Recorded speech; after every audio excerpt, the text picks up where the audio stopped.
Bom dia a todos. Agradeço os organizadores por essa oportunidade, por me dar também a oportunidade de estar com o Dr. Reinhard Stefanes, que eu trabalhei no Ministério de forma muito produtiva naquele tempo, não é? E um pouco que eu vou apresentar aqui foram temas que a gente começou a desbravar lá naquela época, né, na Embrapa. Sabe que a Embrapa tem chefe, né, que nem índio, assim, então o Centro de Pesquisa da Embrapa tem chefe. Então, eu sou chefe da Embrapa Territorial, que fica em Campinas, que é esse prédio que vocês estão vendo aí, e que se dedica, não estuda boi, não estuda árvore, não estuda floresta, não estuda semente, nem máquina, a gente estuda o território, o uso e ocupação das terras no Brasil, logística. Já teve um colega meu que apresentou ontem, na parte da macrologística. Eu vou percorrer um pouco em cima do mote desse painel, essa dimensão dentro da agricultura brasileira. Falar de agricultura brasileira, se alguém disser para os senhores que ele está a par da agricultura brasileira, é que a pessoa terminou de estudar ontem à noite, né? Tarde da noite, né? Porque se for a semana passada, já está desatualizado. Porque a agricultura já desativou o pivô, já fez outra coisa. Então, nós temos uma coisa extremamente dinâmica. Essa aqui é uma imagem que eu costumo sempre apresentar, que é uma região que eu monitoro há muito tempo. Isso aqui é o oeste da Bahia. Vocês estão vendo aqui em verde, é pastagem extensiva. Pastagem extensiva. Em vermelho estava começando a produção de grãos, milho e soja, são as áreas de campo de soja.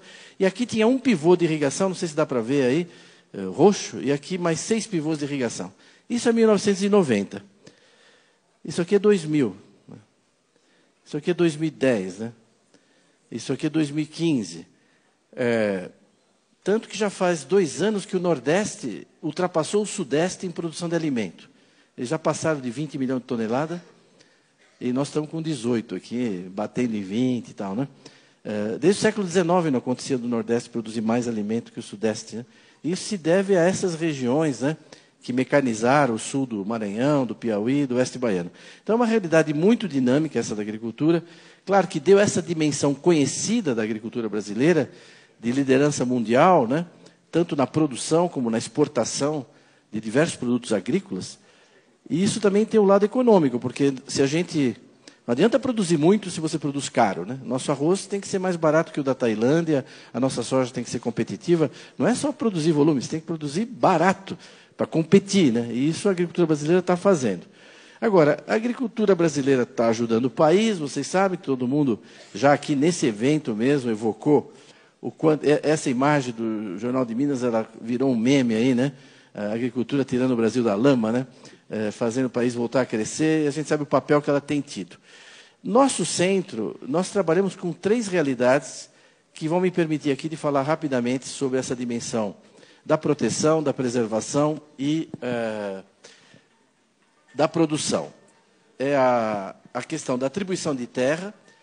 Deixa eu desligar aqui o meu celular, que eu esqueci de desligar, né? E pronto. Atribuição de terra, ocupação de terra e uso das terras. Agora mesmo estava tendo um debate que tocou em vários aspectos disso. São dimensões parecidas, mas elas não são confundíveis, né? Os agrônomos insistem muito nelas, com razão. Uma coisa é a atribuição de terra, outra coisa é a ocupação, outra coisa é o uso. Eu vou então percorrer rapidamente aqui, talvez 5 minutos com cada uma, para a gente dar uma ideia da situação nacional, e é produto dos trabalhos das equipes lá da Embrapa Territorial. A atribuição de terra é o seguinte: o Estado brasileiro atribui terra. Você tem uma fazenda produtiva, tudo, mas ele pode decidir que vai para a reforma agrária. Acabou, vai. Ele faz um decreto e acabou. Você pode reclamar, a TDA, o valor, está desapropriado. E se quiser ampliar um parque nacional, ele amplia. Então, o Brasil, que era grande, ficou pequeno, né? Porque tem muita terra atribuída no Brasil. Em primeiro lugar, nós temos atualmente 1.871 unidades de conservação no Brasil. Se você perguntar qual é a unidade essa, aquela, lá na Embrapa a gente tem o banco de dados de cada uma, quando foi criada, etc. Isso é no sentido da ONU, né? O lato sensu de unidade de conservação, incluindo APAs, né? Áreas indígenas, terras indígenas, tem exatamente 600 redondinhas agora, 14% do Brasil, a mesma coisa. Você perguntar lá na Embrapa, o que é essa área indígena aqui, nós vamos dizer qual é a etnia, se está homologada, se não está. Então, a gente mantém esse banco de dados. Quando você junta a área de unidade de conservação com índio, dá o que a ONU chama de áreas protegidas.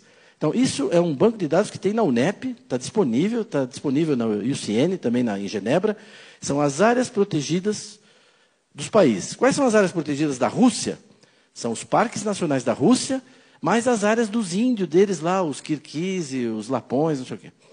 Quais são as áreas protegidas do Canadá? Os parques nacionais do Canadá, mais os territórios das populações tradicionais, dos índios deles lá, os Inuit, os Esquimós. É assim no mundo inteiro. Então, o Brasil tem sobreposição entre índio e parque. No total, 30% do Brasil é área protegida, cadastrada, mapeada, definida, pronto, consagrada. Isso está fora da produção, né? O Brasil já começa a ficar do tamanho da Argentina quando você tira isso. É muito, é pouco? Não sei. Só tem no mundo 10 países que têm mais de 2 milhões de quilômetros. Não tem muito país grande no mundo. O Brasil é um deles, mas só tem 10 com mais de 2 milhões de quilômetros. Então, quanto que esses países protegem? Eu baixei os dados lá desses países. Eles protegem 10% do seu território. Nós protegemos 30%. Eu não sei se é muito, se é pouco, 30%, mas é o campeão em termos absolutos e em termos relativos. Não sei se é muito, mas apanhar dizendo que o Brasil não protege suas florestas, ser acusado de não proteger a sua vegetação nativa, é um absurdo, porque é um país que protege 3 vezes mais do que os outros países. E o que os Estados Unidos, a Rússia, o Canadá, o que eles protegem? Eles protegem o deserto de Sonora, o deserto de Mojave, o deserto da Mongólia, o deserto da Austrália, pode ver aqui nas imagens. Nós temos Shapefire. Por exemplo, olha aqui a Argélia. Ela protege 7,5% do seu território. É o deserto do Teneré, o pior local. Eu fiz meu doutorado no Níger, é uma região que eu conheço. O deserto do Teneré é o pior local do Saara. Você, para ir lá, você tem que ter 5, 6 Land Rover, senão não é autorizado a entrar lá. Essa é a área protegida da Argélia. Então, tá bom você falar, a Argélia protege? Protege, está lá, 7,5% do território. O que ela protege? Bom, o Teneré, né? Então, o Brasil protege áreas que têm potencial. Uma vez eu estava lá no Vale da Morte, eu perguntei para o americano lá, e aqui tem problema de invasão de parque? Porque no Brasil tem, porque tem madeira, tem minério, tem garimpo. É difícil manter uma área. Ele falou, não, aqui também temos um problema no Vale da Morte. Eu falei, nossa, tá vendo? Eu já estava falando besteira, dizendo que eles não têm problema, né? Vocês têm problema de invasão? Ele falou, tem. Eu falei, quem que invade aqui? Não, os motocross, vêm fazer cross aqui sem autorização. Eu falei, tá bom. Eu falei, para nós lá no Brasil, já estou trocando. A área protegida do Brasil equivale a 15 países da União Europeia. Esse é o tamanho da área protegida do Brasil e é um mapa que a gente tem que mostrar para os europeus, né?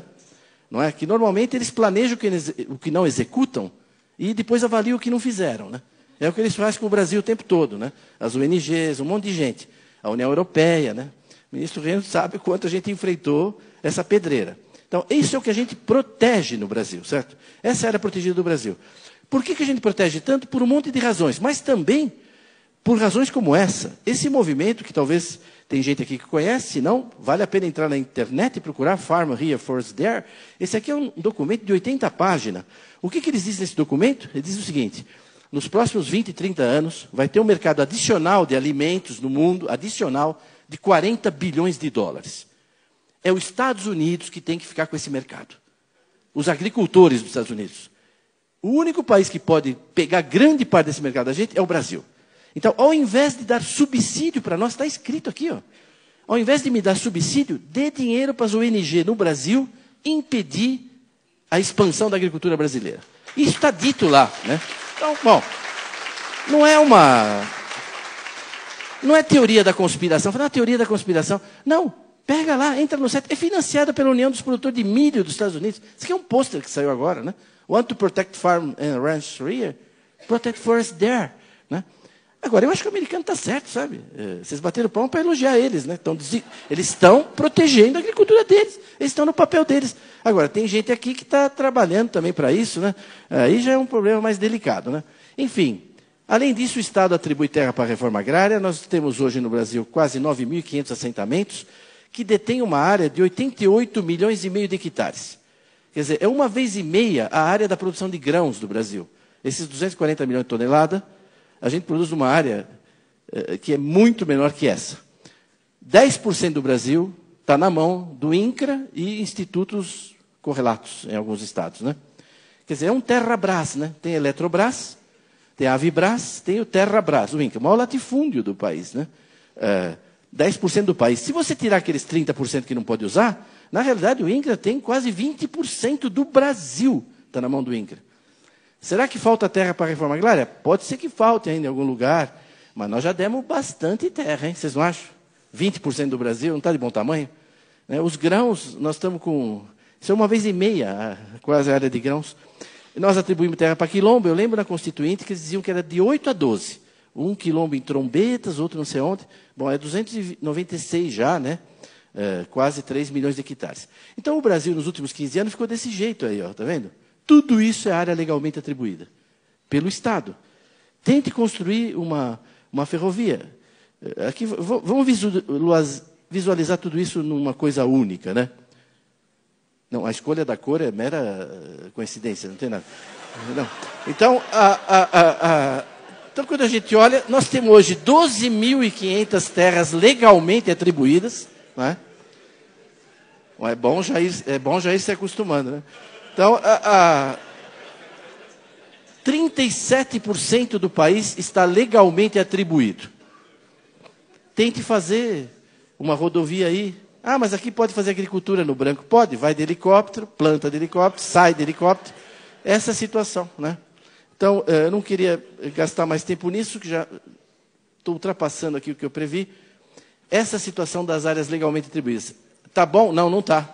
O pessoal quer mais unidade de conservação, o índio quer mais terra, a reforma agrária quer mais terra, os quilombolas querem mais terra. Uma vez nós fizemos uma reunião com o presidente do Brasil, o ministro deve lembrar, não, mas é legítimo o índio. Eu falei, não, é legítimo, o problema não é legitimidade, não cabe, não cabe. Eles estão querendo 6 milhões de quilômetros a mais. Eu dei uma sugestão até lá, talvez o ministro lembre, falei, olha, presidente, o senhor anexa o Uruguai, a Argentina e a Bolívia. Paraguai não, porque eles estão indo tão bem, né? Tu deixa, ela já teve problema no passado, melhor deixar. Vai dar os 6 milhões, aí pronto, atende todo mundo, entendeu? Porque não cabe no país, né? Então, isso é atribuição de terra, certo? Um país que atribui 30% do seu território para proteção. Só que existe uma outra coisa chamada preservação, que foi falada agora. Foi evocada agora, inclusive, na conclusão do painel. É que a área que poderia ocupar, na realidade, não pode, né? Se você olhar aqui, vamos voltar aqui. O governador do Amapá, ele só anda nesse cinza aqui, ó.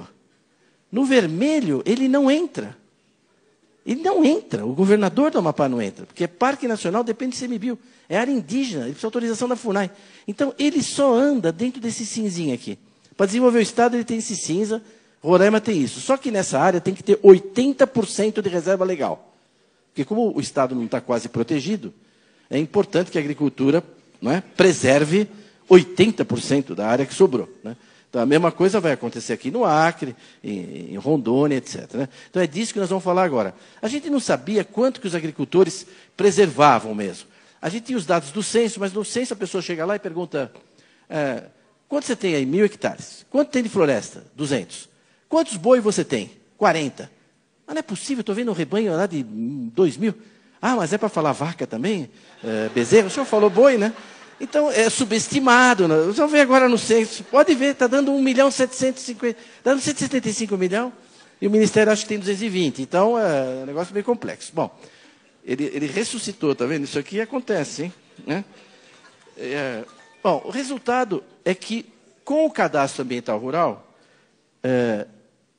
nós agora sabemos qual é a contribuição dos agricultores à preservação do meio ambiente. Todos os produtores foram obrigados a fazer o CAR, não foram? Se tiver produtor aqui, não fizeram o CAR? Obrigado. O maior trabalho escravo da história do Brasil. Quer dizer, 5 milhões de pessoas obrigadas, sem ganhar nada, a fazer esse trabalho, sob coação, sob ameaça de perda de crédito, tudo, coagidos, sem EPI adequado. Imagina, não tem nem energia elétrica, tem que baixar uma imagem satélite, delimitar. Fez a alegria de um monte de empresa picareta de geoprocessamento que ganhou dinheiro de monte em cima dos agricultores, fazendo um CAR vagabundo, pondo um monte de ônus para os agricultores que não era para pôr. Isso sendo, eles fizeram. 4.845.000 agricultores tinham feito o CAR, e lá na Embrapa nós decidimos baixar esses dados, todos. Então, hoje os dados do CAR estão no Ministério do Meio Ambiente, mas estão também na Embrapa. Quando eu perguntei para os meus PhDeuses se a gente podia baixar os dados, eles falaram que não, que era muito difícil, porque para cada propriedade que você vai baixar, tem que pôr o CPF, o seu e-mail, e quase impossível, muito difícil. Depois virei para a meninada de TI e perguntei, vocês acham difícil? Eles falaram, é muito difícil. É difícil, é difícil. Pelo menos umas 2 horas, até fazer o robô e tal. Então, em 8 dias a gente baixou tudo e está lá na Embrapa, está aberto, né, ao público. Enfim, então nós sabemos, nós pudemos, então aqui estão vendo uma imagem de São Paulo, o que está em verde é as áreas de APP. A gente imaginava que os agricultores iam ter coisa muito separada, uma matinha aqui, acolá, tudo assim segmentado. Não, a gente viu na imagem que tudo conectava. Quando você tira os limites das propriedades em verde claro, é o que os agricultores preservam, dedicam à preservação, você vê todas as APPs se conectando com áreas de reserva legal. Isso é São Paulo, o lugar que mais desmatou no Brasil. Aí você vai indo aqui para o Rio Pardo, por exemplo, vai aumentando a largura das APPs, e aí a gente foi indo, processando dados, até ver toda a área preservada pelos agricultores no estado de São Paulo, que é 4 milhões de hectares, e que dá 22% dos imóveis rurais. Quando em São Paulo, eles deveriam ter uns 10%, porque eles desmataram tudo no século XIX, entendeu? Começo do século XX. Mas 22% da área dos imóveis está preservada dentro das propriedades. E a gente foi indo, até uma experiência metafísica para mim. Minha carreira na Embrapa é antes do CAR, depois do CAR, porque a gente viu o Brasil. Está vendo? Tudo isso aqui, com 10 metros de detalhe, nós temos isso na Embrapa, eu posso, se tivesse no computador, ir fazendo zoom até chegar em cada imóvel, dos quase 5 milhões, com 10 metros de detalhe, todas as áreas que os agricultores, não é? Pecuaristas, etc., seringalistas, estão dedicando ao meio ambiente. Bem, o total disso, 218 milhões de hectares. Vocês entram no site da Embrapa, tem lá os dados por região, por estado, por micro-região, tem os mapas, tem tudo lá. Isso é metade da área dos imóveis brasileiros. Então, o agricultor brasileiro é o único no mundo que cultiva metade. Todo agricultor tem uma propriedade rural, ele usa não sei quanto, no mundo inteiro. No Brasil, só metade. Na Amazônia, menos que metade. Aqui no Sul, mais que metade. Mas no país todo dá isso. Dá 25,6% do território nacional está preservado pelos produtores rurais. Ora, se eu preservo aqui em Forquilinha, vamos falar um lugar, né? Ou em Naumitox, né? 300 hectares dos meus 1.000, aqueles 300 hectares têm um valor, não tem? Quanto custa a terra lá no município de Castro? O hectare custa tanto. Então, hectare para milho, para soja, para floresta. Então, nós temos essa base de dados da Embrapa e nós fomos calculando, município por município, imóvel por imóvel, qual o valor patrimonial que o agricultor está imobilizando em prol do meio ambiente. Né? Bem, o total deu 3 trilhões, cento e tantos bilhões. Então, eu pergunto para os senhores, qual categoria profissional no Brasil, bombeiro, jornalista, pesquisador, militar, dentista, médico, qual categoria profissional dedica do seu patrimônio pessoal, privado, e mobiliza 3 trilhões em prol do meio ambiente? Qual? Eu não conheço. E mais, essa é uma poupança que você é obrigado a pôr 100 mil, não remunera nada, não pode retirar, e ainda tem que pagar todo ano para manter na poupança. Porque se pegar fogo, a culpa é sua. Tem que fazer acero. Se o animal invadir, a culpa é sua, tem que manter cerca. Se vierem roubar madeira à noite, a culpa é sua, tem que pôr vigilância. Nós não terminamos ainda, mas nós estamos calculando o custo de manutenção dessas áreas anuais e achamos que os agricultores estão desembolsando aí por ano e gastando do seu tempo, tudo com isso, quase 20 bilhões de reais. Então, quando você junta a área protegida, está claro? A área protegida, os parques e tal, com a área preservada, dá metade do Brasil. Metade do Brasil, certo? Isso equivale a 28 países da Europa. Então, nós estamos protegendo e preservando uma área igual à União Europeia. Ainda cabe umas 3 Noruegas de sobra aí. Só por causa da Noruega andou falando besteira, né? Então, está aí. Agora, além disso, nós temos aqui, se vocês olharem aqui, está vendo esses brancos aqui? Isso aqui é terra devoluta. Rio Amazonas, água, inundável, e ainda falta cadastrar um pouco de agricultor, tem uma área militar grande aqui, o cachimbo, são áreas que estão preservadas. Quando você junta tudo, dá 66,3% do Brasil dedicado à preservação da vegetação nativa e da biodiversidade. Por quê? Porque é o país mais rico do mundo, é um país que já resolveu todos os seus problemas de saneamento, de saúde, de infraestrutura, não é? Bom, a Sanepar pode atestar aqui como o país já resolveu tudo. E aí, como nós temos um fundo soberano que as nações invejam, a maior renda per capita do planeta, a gente fala, vamos deixar, né, 3/4 aí para a turma, né, ajudar o planeta, né? É normal. Dá 48 países e territórios da Europa, quando você junta tudo isso. É bom porque já tem os ucranianos aí, se tiver, a Ucrânia cabe dentro também disso aí, né? O polaco, está todo mundo aí. A Letônia, Estônia e tal. Então, esse é o queijinho do Brasil, que a gente chama de... Eu vou passar 2 minutos, posso do meu tempo, rapidinho. Vocês autorizam 2 minutos? Eu falei, bom, então tá bom, ministro. Então, bom. Ele falou, então, ó, quando a gente faz o queijinho do Brasil, dá isso, ó, 1/4 do país preservado pelos produtores. Unidade de conservação integral, terra indígena, aquelas terras devolutas e não cadastradas, no total, 66%. A agricultura usa 30%. Só que para a lavoura, 7,8%. A gente cultiva toda a produção de cana, toda a produção de soja, de milho, de algodão, de fruta, 7,8% do território. É pouco, né? Então, esses são os números que vocês têm que sair com eles na cabeça daqui. A gente só cultiva toda essa produção agrícola, 7,8% do Brasil. Tem as pastagens, né? Que uma parte até significativa é pastagem nativa, com vegetação nativa. Pantanal, Pampa, Caatinga, etc. Então, não tem nenhuma categoria profissional que preserve mais o meio ambiente, dedique mais recursos a isso, do que os produtores rurais brasileiros. Então, isso tem que ser conhecido, isso tem que ser dito. Eu estou feliz que agora, no voo que eu vim para cá, eu trouxe uma para deixar com o ministro Reynolds e com quem tem interesse, a revista de bordo da Azul, agora, no avião, está com essa matéria de uma página sobre o nosso trabalho da Embrapa Territorial e falando que os agricultores são os que mais preservam. Até que, enfim, né, alguma coisa começa... Então, para ser reconhecido, alguém falou de serviços ambientais antes,